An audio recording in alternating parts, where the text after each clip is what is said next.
بسم الله الرحمن الرحيم magacay waa Cabdiraxmaan Axmed Kaashe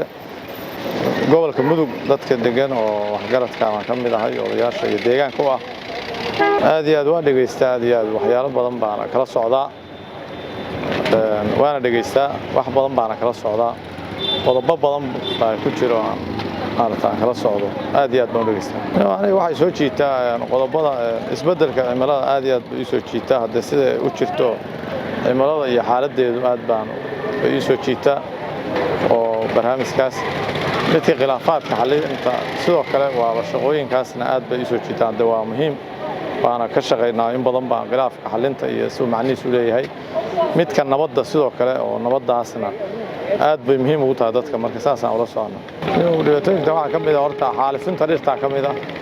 oo aad iyo aad baan maaragtay barnaamijkaas oo dibbu dadka iyo odayaasheenu in badanna waa abaabulnay haddana waxaan jecelnahay in maaragtay arrintaas aad iyo aad loo sii dhiirigeliyo laga shaqeeyo baan ka codsanahay dadku shaqada leh iyo wasaaradda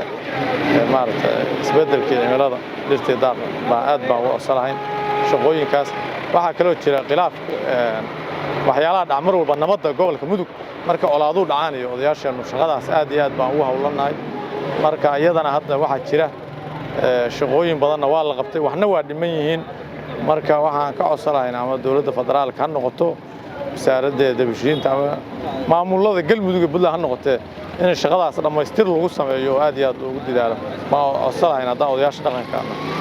labadooda waa muhiim waxaan oran lahaa raadiyaashana waa muhiim oo dadka dhageysta odayaasha iyo dadka badan facebookna dadku waa la socdaan marka labadooda muhiim u tahay waxaan oran lahaa siday ugu wadaan ha sii dardargeliyeen baan oran lahaa barnaamijkaas